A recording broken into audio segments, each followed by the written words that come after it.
আসসালামু আলাইকুম বন্ধুরা, আমরা আজকে প্রেজেন্ট ইনডেফিনিট টেন্স শিখব।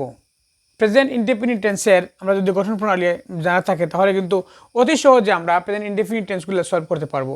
দেখুন, এখানে সাবজেক্টের পরে মূল ভার্বের বেস ফর্ম হবে, অর্থাৎ যদি প্রেজেন্ট সিম্পল প্রেজেন্ট টেন্স অথবা প্রেজেন্ট ইনডেফিনিট টেন্স আমরা গঠন করতে হয় তাহলে প্রথমে আনতে হবে সাবজেক্ট। তাইলে এখানে আমরা এই যে 4টা সেন্টেন্স লিখছি, প্রথমে আনছি আমি, এরপরে আনছি পড়ি।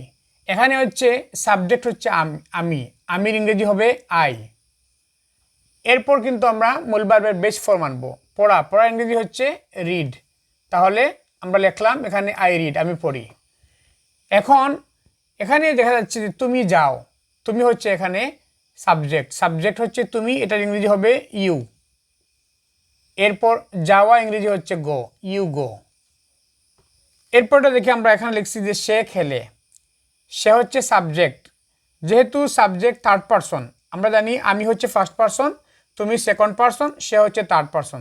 থার্ড পারসন হলে আমরা প্রথমে আনলাম এই যে থার্ড পারসন সাবজেক্টের হি আনলাম, সে ইংরেজি হচ্ছে হি। এরপরে আমরা খেলা ইংরেজি আনবো এখানে প্লে। যদি সাবজেক্ট থার্ড পারসন হয় এবং সিঙ্গুলার নাম্বার হয় তাহলে কিন্তু মূল ভার্বের সাথে এস বা ইএস যোগ করতে হয়। সুতরাং আমরা এখানে প্লের সাথে এস যোগ করলাম। সো এখানে দেখতে পাচ্ছি আমরা সে খেলে, সে ইংরেজি হচ্ছে হি এবং খেলা ইংরেজি হচ্ছে প্লে। আর সাবজেক্টটা থার্ড পারসন সিঙ্গুলার নাম্বার হওয়ায় এখানে মূল ভার্বের সাথে এস বা ইএস যুক্ত হয়েছে। এরপরটা যদি আমরা লিখি এখানে রহিমও কিন্তু থার্ড পারসন। সুতরাং আমরা প্রথমে সাবজেক্ট লিখলাম রহিম, এরপর খাওয়া ইংরেজি হচ্ছে ইট। এখানে কিন্তু ইট রাখলে হবে না, আমাদের দেখতে হবে এখানে এই সাবজেক্টটা থার্ড পারসন কিনা। সাবজেক্ট যদি থার্ড পারসন হয় তাহলে আমাদেরকে এই মূল ভার্বের সাথে এস বা ইএস যুক্ত করতে হয়। সুতরাং এখানে রহিম হচ্ছে থার্ড পারসন এবং ইট হচ্ছে এই ভার্ব, ইটের সাথে এস যুক্ত হবে।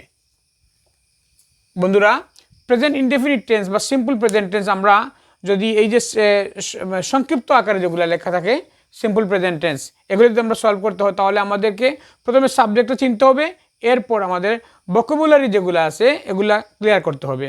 এই যেমন আমরা যদি এখানে লিখে আমি পড়ি আই রিড, তুমি যাও ইউ গো, সে খেলে হি প্লেজ, রহিম খায় রহিম ইটস, করিম যায় করিম গো। এরকম আমরা এই শত সেন্টেন্স, হাজার সেন্টেন্স আমরা তৈরি করতে পারি।